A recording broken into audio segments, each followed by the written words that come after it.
In the morning, the Florida sun already burning the dew from the lawn, McKinley stumbled outside to pick up the Sunday newspapers. His house had an L shape. The top, where two bedrooms were, faced west. The bottom, which ended with the garage, faced north. The crotch held the entrance. As a result, when he emerged, he could not see the street, but had to step along the concrete walkway between the hedges to the driveway. He did so unthinking in his usual manner, going to retrieve the newspapers left at the bottom of his long driveway. He got two dailies, the Orlando Sentinel for the news and the Daytona Beach News-Journal for the Sunday New York Times crossword puzzle. He discarded the rest of the local paper, known locally with muted affection as the Mullet Wrapper, and which mostly of was a mishmash of bad editing, poor writing, and execrable news judgment.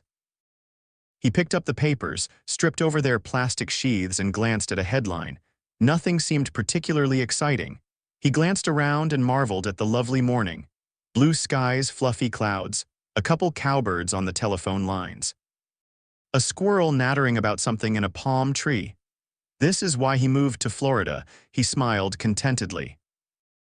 Then he noticed someone nearby, someone whose presence had been hidden by his house's design and the row of small palms along the northern border of his yard. Mr. McKinley.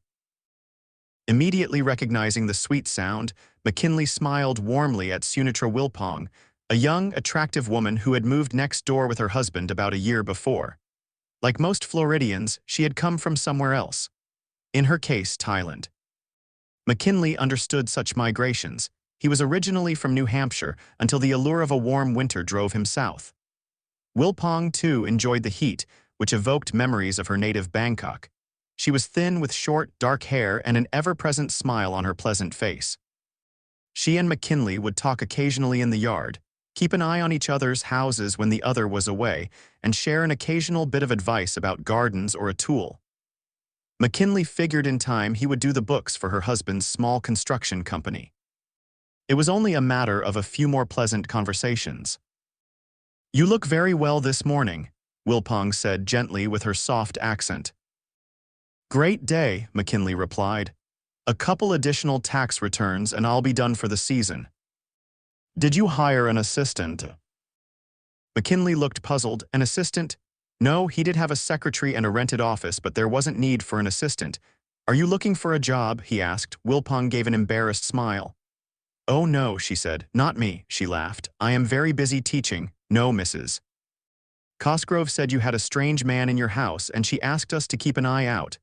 Wincing, McKinley looked up the street toward the Cosgrove house several houses north and across the street. "What was that woman doing?" No, he said quickly. "Just the boys. They can be strange, I guess." "Mrs. Cosgrove was acting pretty weird herself yesterday."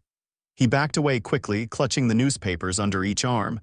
Heh, he managed. "Funny how rumors start." Wilpong watched curiously. McKinley realized she was in a bathrobe, indicating she had rushed outside in hopes of talking to him. "Stay away from him," a voice came roaring across the front lawn. McKinley looked up with a start. Mrs. Cosgrove. She was striding towards him like a small, two-legged tank with arms swinging, fists clenched, and her hard face rigid and cold. She hadn't bothered to comb her white hair, which straggled in the breeze she created with her determined march. Suddenly, McKinley decided the day didn't look so pleasant. In fact, the inside of his house was far more appealing. "Nice to talk to you," he waved at Wilpong and retreated back to his garage. The front door was very visible and attainable from there. It looked very inviting. He tried to remain calm. He wanted to maintain his composure and be professional. Wilpong would remember that when he made a pitch for the family business account. "You're not getting away that easily," Mrs. Cosgrove thundered. "It's been a pleasure talking to you too," McKinley said tersely.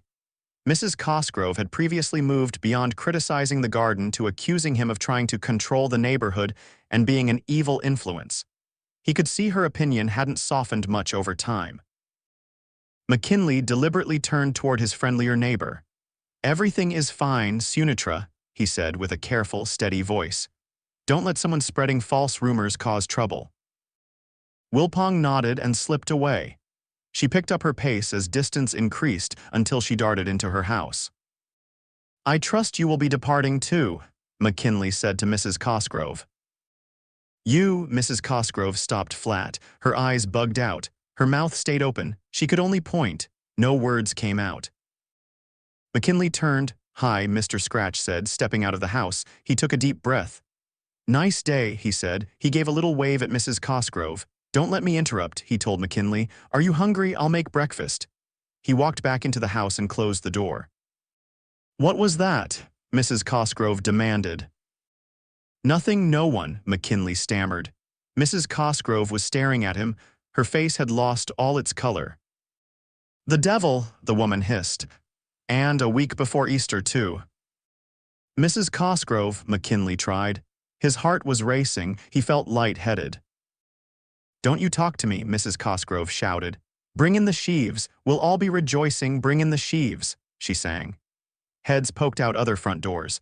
Curious neighbors began to meander down the street. A couple soon stood behind Mrs. Cosgrove. They were clearly puzzled. Nearer, my God, to thee, Mrs. Cosgrove began, her voice wailing into the soft morning the way a gale suddenly can spring up from nothing. She locked arms with a woman who lived across the street. Sing, child, she ordered. The devil must be thwarted. Where is he? Another neighbor asked. He hastily tucked a shirt into his shorts.